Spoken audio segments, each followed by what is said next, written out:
বুধবার পশ্চিমবঙ্গ বিজ্ঞান মঞ্চ জলপাইগুড়ি জেলা বিজ্ঞান কেন্দ্রের উদ্যোগে সারা ভারত জনবিজ্ঞান নেটওয়ার্কের আহ্বানে জাতীয় বিজ্ঞান দিবস পালিত হয় জলপাইগুড়ির কদমতলা উচ্চ বালিকা বিদ্যালয়ে।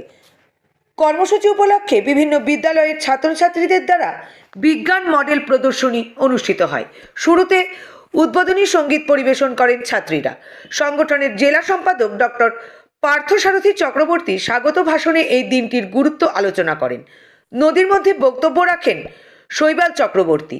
মডেল প্রদর্শনীর আনুষ্ঠানিক উদ্বোধন করেন পরিচালক সমিতির সদস্য ও কাউন্সিলর শ্রী দিলীপ বর্মা মহাশয়। উপস্থিত ছিলেন বিদ্যালয়ের প্রধান শিক্ষিকা ও জলপাইগুড়ি বিজ্ঞান কেন্দ্রের সম্পাদিকা রীতা রায় ও জেলা নেতৃত্ব তপন সাহা, রঘুনাথ মজুমদার, শুক্লা ভৌমিক। বিজ্ঞান ও প্রযুক্তি ব্যবহার করে বৈজ্ঞানিক যুক্তিতে ভর করে সকলকে এগিয়ে যেতে হবে, এই বার্তা দেওয়া হয়।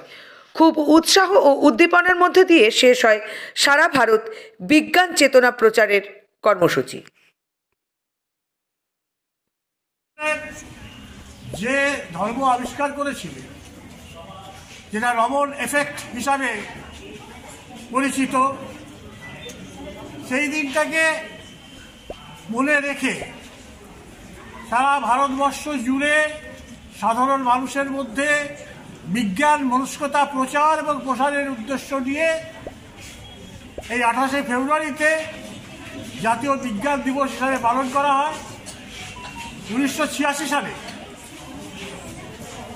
বিজ্ঞান সংগঠনগুলো কেন্দ্রীয় সরকারের কাছে আবেদন রাখে যে সিভি রমন, যিনি 1930 সালে পদার্থবিদ্যায় যিনি নোবেল প্রাইজ পান, তাকে সম্মান জানানোর জন্য এই 28শে ফেব্রুয়ারিকে জাতীয় বিজ্ঞান দিবস হিসাবে ঘোষণা করার জন্য।